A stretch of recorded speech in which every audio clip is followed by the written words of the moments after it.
from Belfast. Now, Ryan, if you're out in the crowd tonight, here's the answer to your question. No. As far as I know, an alien spacecraft did not crash in Roswell, New Mexico in 1947. If the United States Air Force did recover alien bodies, they didn't tell me about it either, and I want to know.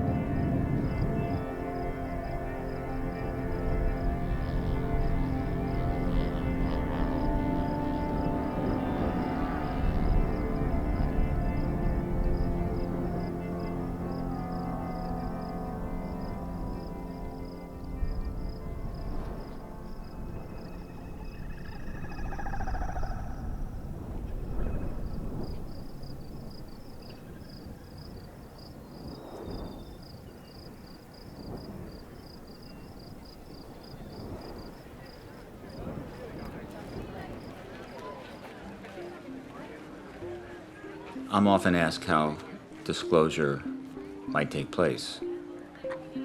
It'll happen on a Friday evening around 9. The president will step up to the podium at the end of Cross Hall in the East Wing, and he will get right to the point. My fellow Americans, this evening I'm here to tell you something quite extraordinary. The Earth is in fact being visited by other civilizations and has been for some time. Beginning Monday morning, there will be an engagement of the media as we prepare for what will certainly be an extraordinary new era in human history. That's right. When we had your husband, President Clinton, on this show, he said, I asked him about UFOs in Area 51, and if you looked in it, because if I was president, that's the first thing I do. I go right into those files and see what was going on. Right. And he said that he did do that. Yes. And that he didn't find anything. Well, I'm gonna do it again. Yeah, why not?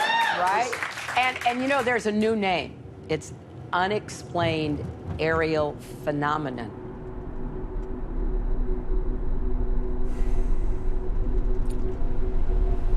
Somewhere in that building are people who are in fact tasked with dealing with the ET issue.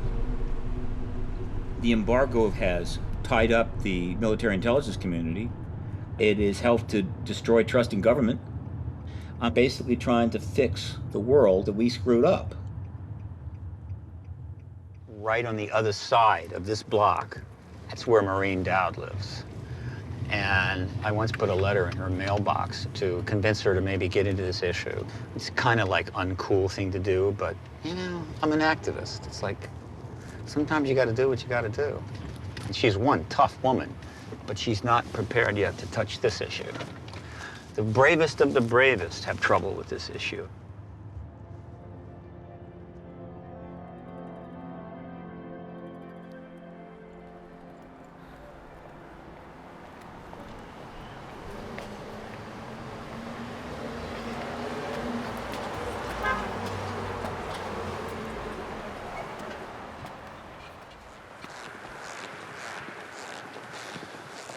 Homeland Security Committee meets there.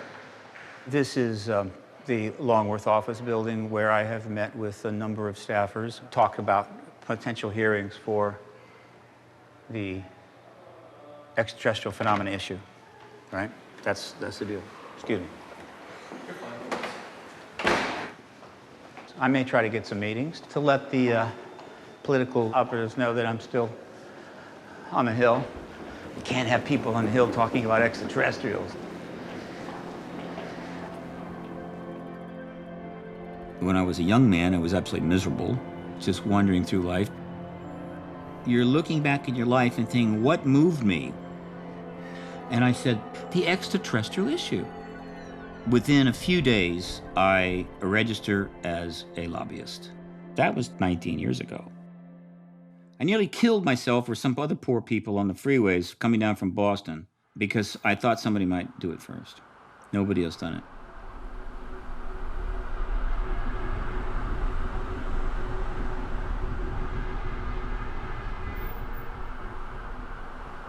There's been a heavy price paid by the people that have engaged this issue because there's an embargo. I know colleagues who their marriages failed because of the ET issue. They want to engage it, and the spouse is under the hypnotic spell of the embargo.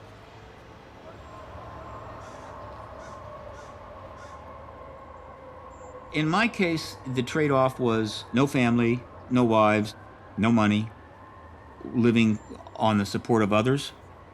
That was pretty much it.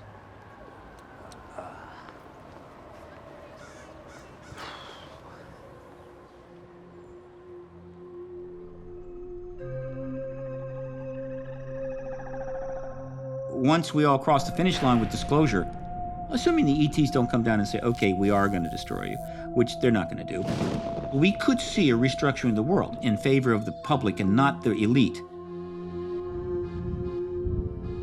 The people who have been telling me now for years, this truth embargo cannot end now, they can't see what I see. I see the finish line now.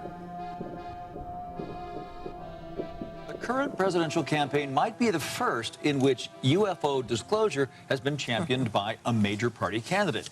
During a recent campaign stop in Las Vegas, the campaign manager for Hillary Clinton told Politics Now host Steve Sebelius that his candidate will try to get to the bottom of the UFO question. Mrs. Clinton told a New Hampshire newspaper she thinks it's possible the planet may have been visited and would consider creating a task force to investigate Nevada's Area 51 military base. In the mid-90s, the Clintons were lobbied by billionaire Lawrence Rockefeller to end UFO secrecy. Mrs. Clinton was photographed with Rockefeller while holding a book titled Are We Alone? I can't prove it, but I believe that the Clinton team, having been introduced to the ET issue, they made a determination we're going to be the disclosure president. And so with that in mind, they begin the process of speaking to the ET issue, and Podesta is the conduit. I think it's time to open the books on the question of UFOs. It's time to find out what the truth really is that's out there. We ought to do it really because it's right. We ought to do it because the American people, quite frankly, can handle the truth. And we ought to do it because it's the law.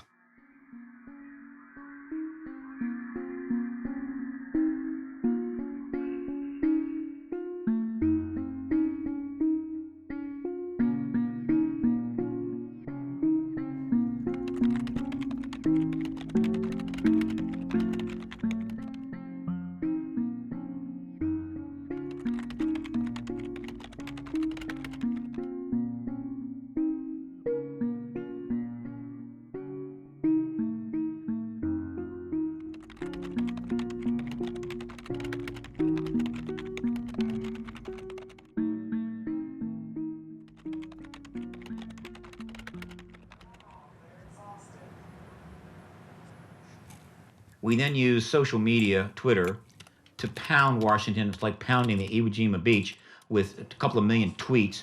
That is, pretty much what I do. I have published 3 open letters to her. Madam Secretary, if you choose to speak truth to power, it is not enough to select those truths which are convenient or safe or self-serving. You must speak the whole truth and nothing but the truth, and place your fate in the hands of history. Here is what's going to happen. At some point in the next few weeks, maybe Maureen Dowd, the esteemed left-wing journalist, is going to ask the question of Hillary or Bill, and they are going to answer it. Thousands of questions will start to pour forward, and then once that starts, the Pentagon and the White House will come together and strike a deal to finally disclose the extraterrestrial presence. The Clintons will be grandfathered into this legacy, and Donald Trump will be meaningless. The entire Republican Party is blank on the subject. And she goes right into the White House to become the first post-disclosure president. And I need funding to finish this off so we can get disclosure this year. After 20 years, I better have it down by now, huh? I appreciate it. My pleasure.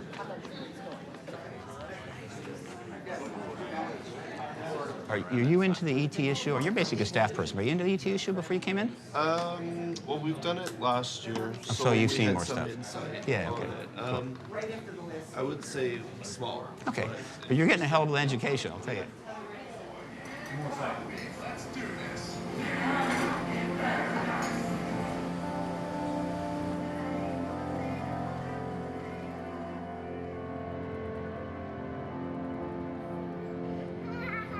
When I was just a child, very young, I remember I had this feeling of, why am I in this house? What's going on? What am I doing with these people? And then as I got older, it didn't go away.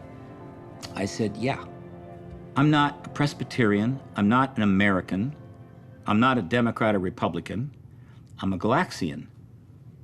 That's why I didn't feel comfortable in that house.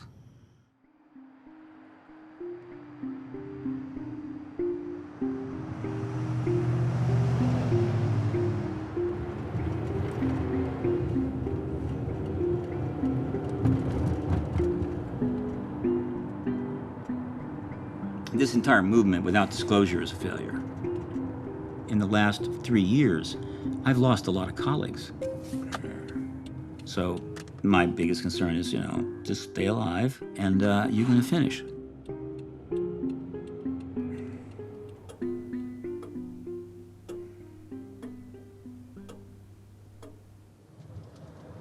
I'll handle post-disclosure well. I will not do what some would do.